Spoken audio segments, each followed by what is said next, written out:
Olá, meu amigo e minha amiga consumidores, bem-vindo ao canal E Agora, Doutor? E nós temos tratado de alguns temas do Código de Defesa do Consumidor, a Lei Consumerista, e hoje nós não fugiremos do diploma.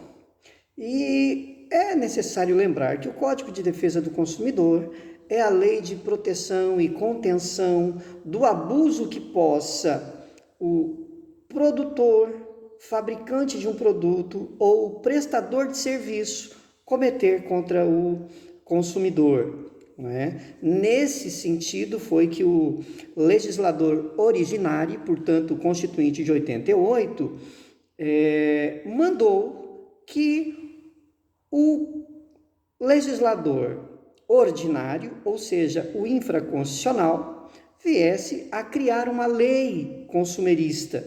E esse mandato está lá no artigo 5º, inciso 32 da Constituição Federal, que diz: o Estado promoverá na forma da lei a defesa do consumidor. Portanto, inegavelmente, mandato constitucional. Pois bem, a ordem constitucional, diante dessa ordem constitucional, o legislador ordinário criou então a Lei 8.078/90, que é o Código de Defesa do Consumidor para, repise-se, defender o consumidor brasileiro, bem como seus interesses no mercado de consumo.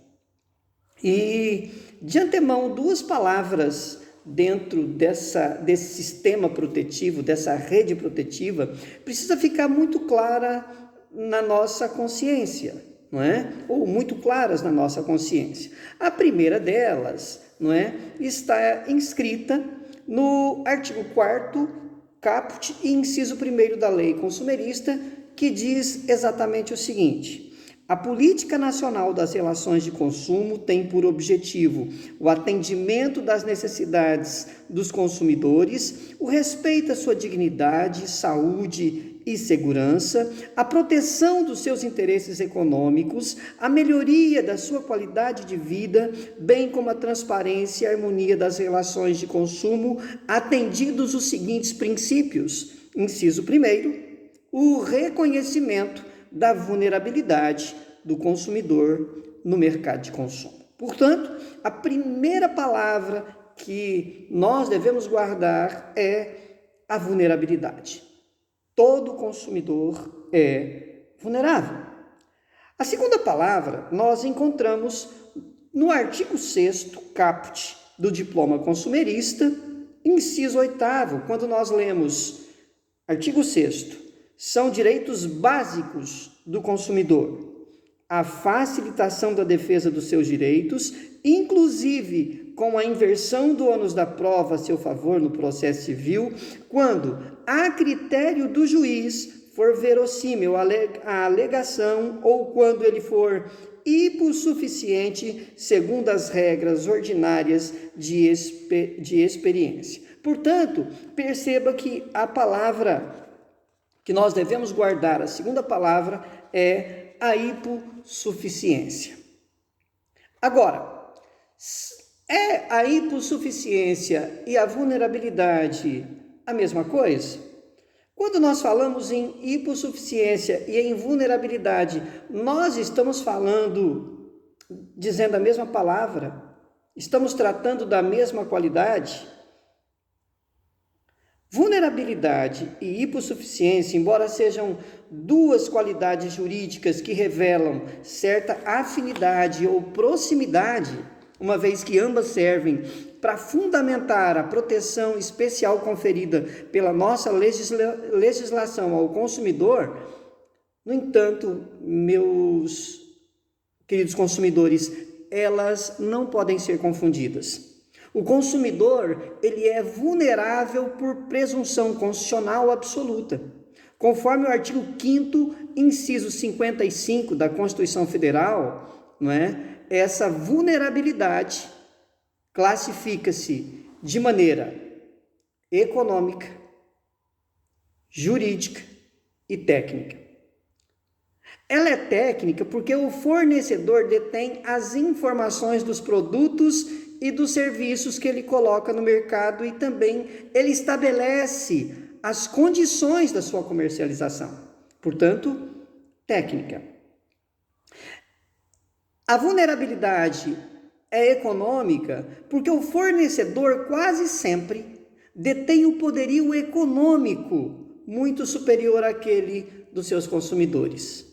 É ele que coloca o preço no mercado, é ele que estabelece as regras do mercado, enquanto você, que quer o produto, basta aceitar aquilo que ele está te propondo, não é? E depois, essa vulnerabilidade ela é jurídica. Por quê? Porque os fornecedores, eles dispõem de departamentos jurídicos em suas empresas altamente especializados e segmentados para o seu ramo de atividade. Enquanto que o consumidor, quando ele procura um advogado, geralmente é um advogado que não está inserido naquele ramo de atividade. Portanto, um generalista, não é? Que não raro não se aprofundou no direito consumerista. Portanto, daí também a nossa vulnerabilidade jurídica.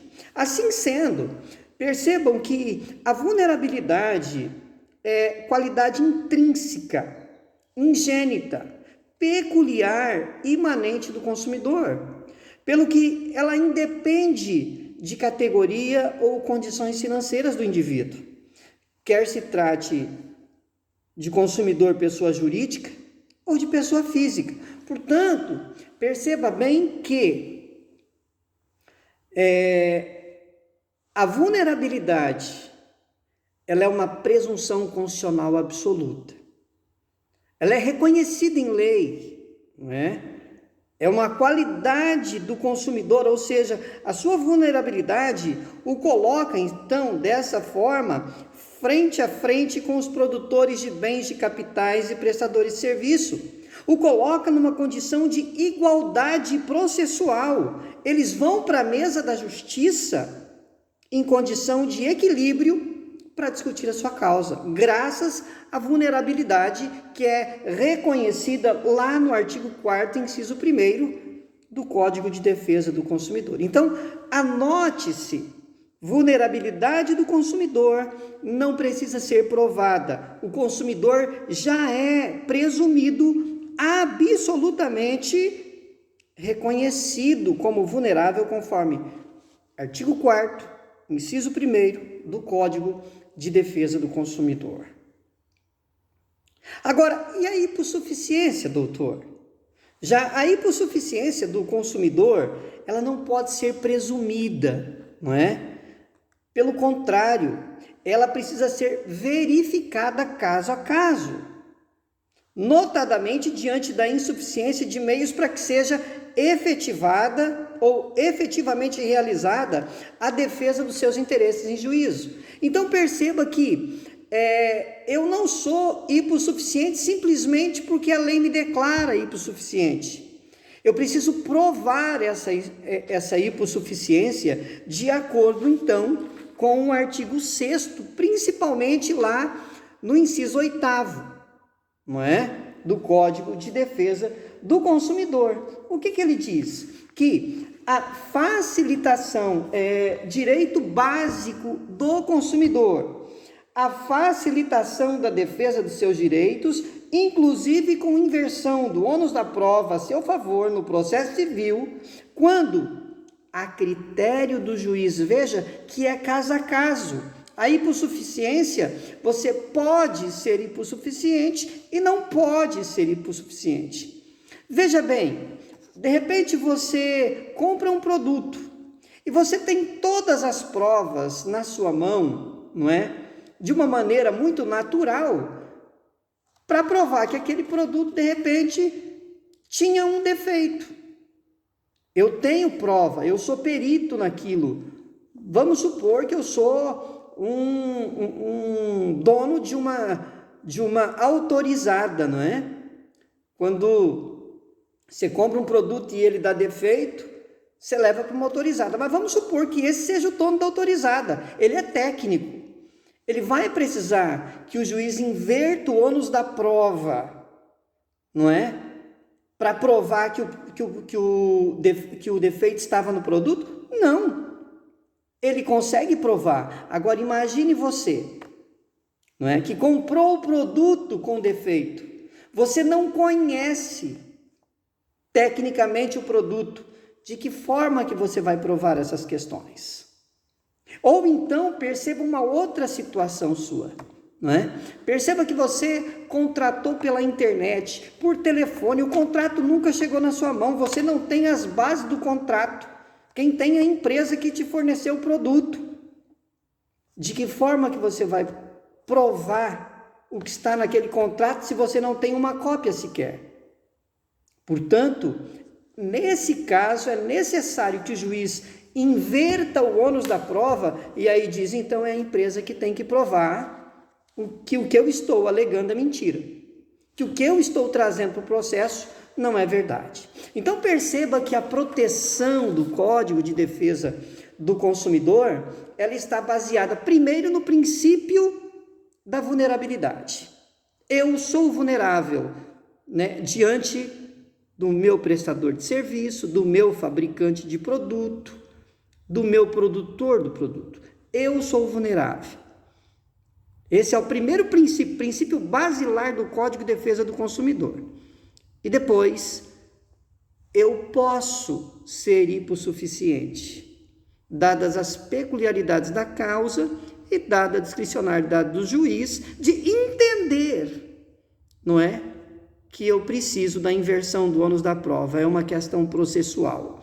A hipossuficiência é uma questão processual, não é? De direito processual. A vulnerabilidade é de direito material.